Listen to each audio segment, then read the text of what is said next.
Today on Running to Him. Restoring purity requires that we put away that which is evil. Today's reading is 1 Kings chapter 15, verses 1 through 22, and we'll be concentrating on verses 11 through 14.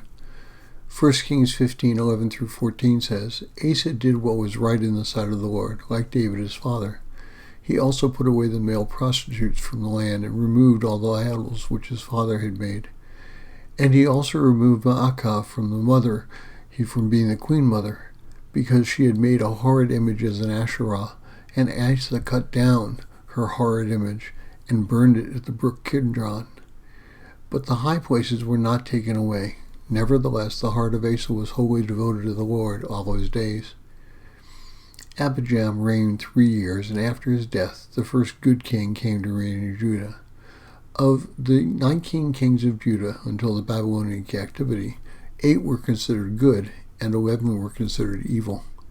In comparison, all the kings of Israel were deemed to be evil. I encourage you to read chapters 14 through 16 of 1 Chronicles to get a fuller view of who Asa was as a ruler.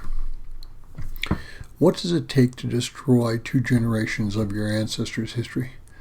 Asa was succeeding 2 kings and a grandmother, Maacah, who were evil. In addition, his grandmother was one of the leading proponents of Canaanite worship. As a result, the people were inundated with false gods and evil practices. In many ways, we here in the United States are experiencing what happened during the rule of the previous kings. Many have moved from ambivalence to outright hatred of Christianity. Many denominations are removing biblical and historical teaching to advocating acceptance of any individual's actions, no matter how disgusting. If this nation is to survive, we must earnestly strive to effect change. This may mean, at least in the initial stages, intense pushback from general society because Satan doesn't want change. Satan thrives on anarchy and fear. However, we must take care in our effort to right this sinking ship. We should focus on bringing people into a relationship with Christ rather than just screaming at them and telling them that they are sinners. One of the greatest failures of the Billy Graham crusades was their lack of effective follow-up. Billy Graham had a tremendous gift from God to lead people to understanding their sin and need for redemption. But without an organized discipleship system, those who began their walk were left to sink into the mire again. Jesus' great commission to the apostles and us was to make disciples, baptize them, and then teach them. We've proven that the first 2 of those jobs are reasonably straightforward. We can bring people to Christ and we can baptize them, but then we fail to teach them. Now, I'm not suggesting an intense Sunday school environment. People learn stuff in Sunday school.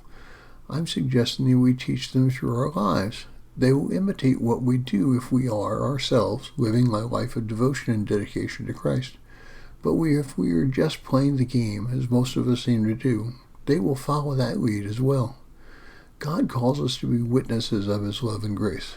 We are also called to emulate Christ in all that we do. If we do those 2 things, we will change the direction of the United States and the world. If we don't change ourselves, we failed Christ. Thank you for listening. We pray that today's devotion was meaningful to you. We would love to hear from you. You can use either Facebook or YouTube to like, subscribe, share, and tell others about us. If you would like to contact us, you can reach me at phineasjacobus@runningtohim.net.